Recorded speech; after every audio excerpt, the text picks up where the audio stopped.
going, guys? Big D here. It's time to review Falling Skies Season 5, Episode 7, titled Everybody Has Their Reasons. This is a spoiler review. If you have not seen the episode, go to tnt.com/Falling Skies, watch the full episode there.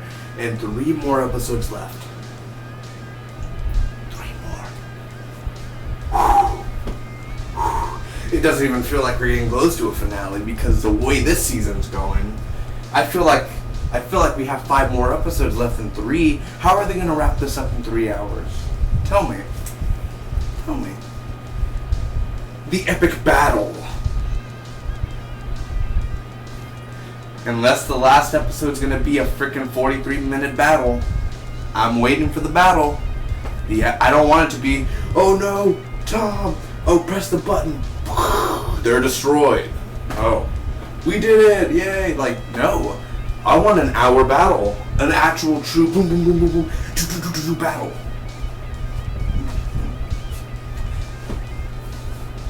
Better not waste my time. Either way, let's get right to this awesome episode.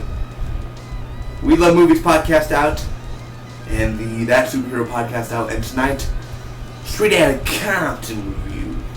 And tomorrow, The Man from U.N.C.L.E. So check those out. Anyway, let's get right to it, guys. Once, guys. First off, 2 minutes. Take me time to recap it, then give you the pros and cons and final score. Here we go. So Tom and them look at a naval base. There's a tripwire there, and they end up, they meet Katie Marshall, who is Weaver's old flame, or old friend, you could say. So she's still alive, and she's like, Weaver? Katie. And then now they're at the naval base, the second mast is there and everything, and they got extra manpower, at least so we think. Like, this is extra manpower we could have. And basically, they're at the cafeteria, and it's an awesome scene, dude. It's a whole cafeteria, and it shows each and every character, and them meeting new people, them talking about stuff, and the stories. A player does a toast. There's a player there, I mean, not a player. The player's like, hey, how are you doing, ma'am? And he's talking like Isabella, that doesn't work, and then he goes to Maggie, and then he like touches her, like, hey, there's going to be a toast tonight. There's going to be alcohol. I'm in. Good. And it's kind of like,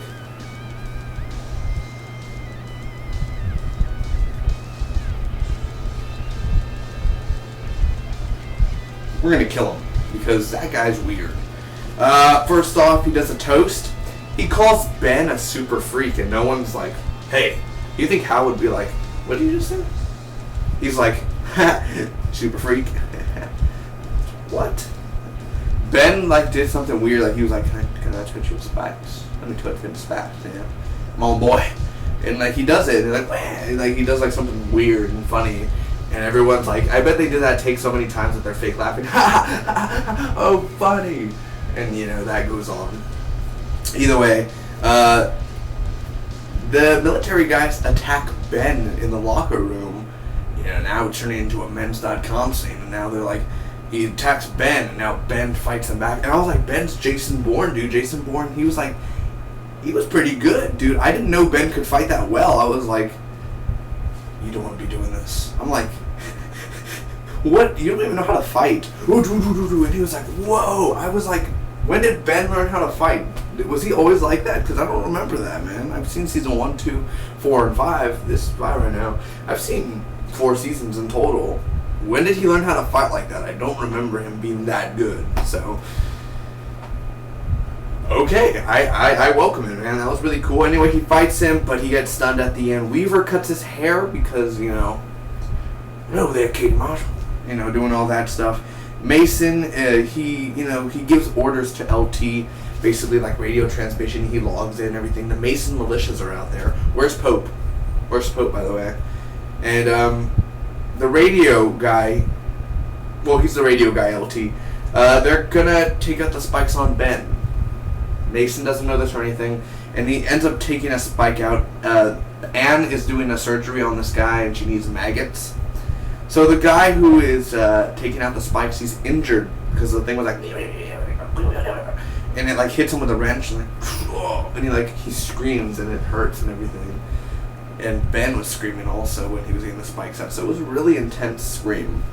So Katie Marshall is more colder now. Like a few weeks ago she was changed and everything. Like she's not the same way she used to be. The second mass is getting locked up now. So is Hal and Mason. Matt is to ride through the gate on a motorcycle because Weaver's like, you put on that clothes and you go to the front gate on the motorcycle and they'll act like you are going on patrol. And I'm like,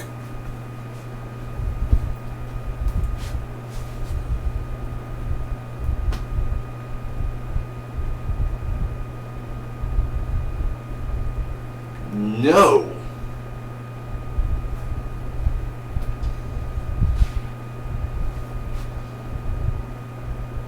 No. No. How does that work? Does he even know how to ride a motorcycle? What? Okay, whatever. It's a TV show. So, yeah. Marshall loves Weaver. I think we already got that down. Cochise and Co. are trying to lift the Ashfeni device. It ends up working with Egon. And, well, basically, Court Marshall, it's in session, man. Oh, wait, Court Marshall. Her name's Marshall. Oh, I get it. I get it. Okay, that's pretty funny. So, they're going to be judged. Like, Judge Marshall. Marshmallow. So, basically, Isabel and Maggie kick ass. Isabel really doesn't kick ass. She's like, but Maggie's like, she does a Black Widow. Like, she turns into Scarlett Johansson for a second and, like, kicks ass. She's like, wah, wah, wah, wah, wah. So that was really cool.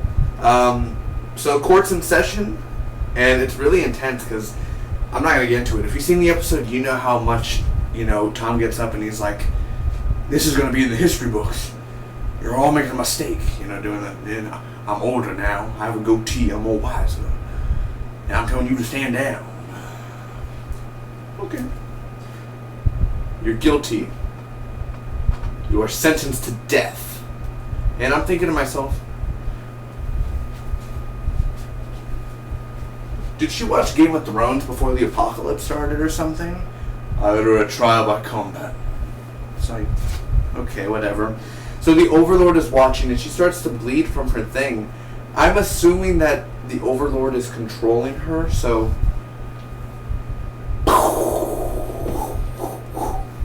I win. Now the pros and cons. My first pros. The ending. I love the ending. I love how the Overlord's watching. And I love the speech that Tom gives. Not really a speech, but how he fights back at Marshall. It was really well written. And Tom, you're like, yes.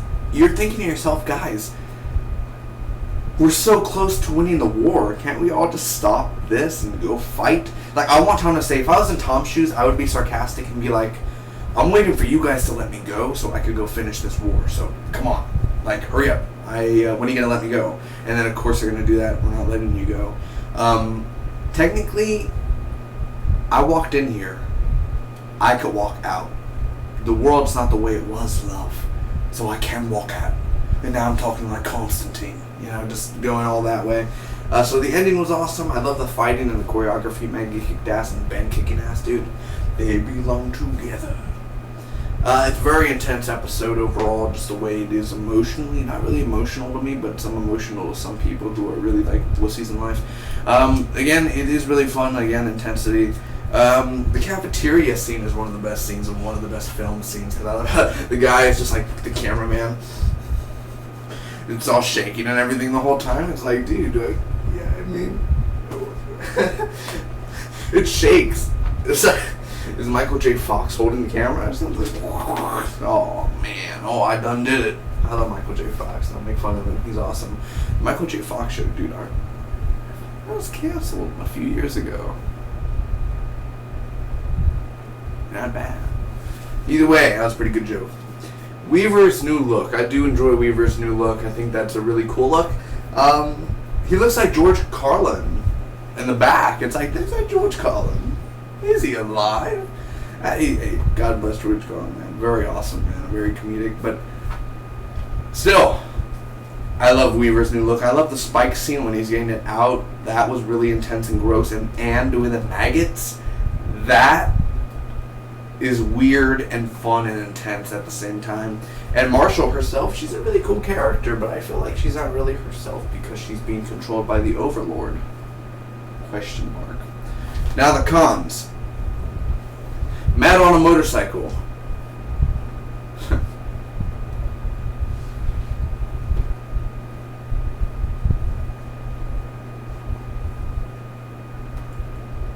Did you expect me to buy that? Ha ha. It's a stunt double. And I don't care if it was him. Like, oh, it actually was him when he was writing it. I saw it behind the scenes. I still don't care. Do you expect me to buy that? No. It's predictable some parts. I love Falling Skies. You know how I love the season so far, especially last week's episode. Oh, yes, indeed. It was very predictable because, like, when he's walking in the woods, when they were walking in the woods in the beginning, you were kind of like, something's going to happen. And what ends up happening? The guys were dressed up in bushes and everything. And they were like, your gun's on the floor. And I was like, it's so predictable. I knew that was going to happen. Why is it so predictable? Make it unpredictable. Just do it. Seriously. And also, Weaver, is he allowed to talk in Court Martial's court? Because no one else is talking where he is, and he's kind of like, he's standing up and he's like, I'm talking for them because they don't have mouths. Tom, he did his thing, and we've all been through hell, and why don't you stand up there with him, Weaver? Why don't you stand up there with him? I'm gonna give Falling Skies a D-. No, I'm kidding. A B+ this episode, man. I have enjoyed this episode. I love the whole naval-based thing, the whole army and military, and how they're so cuckoo. And they're following someone that's being controlled by the Overlord. I can't wait for next week. Anne's gonna die. Yes! Finally! Yeah. Alright. Can't wait for that. Seriously. Gonna be awesome, guys. Comment down below. Let me know what did you think about The Fallen Skies Season 5, Episode 7. Everybody has their reasons. Review. Until next time, I'll see you all for next week. Watch out the podcast. Rate out a comment, review man from Uncle. I'll see you all for the next one.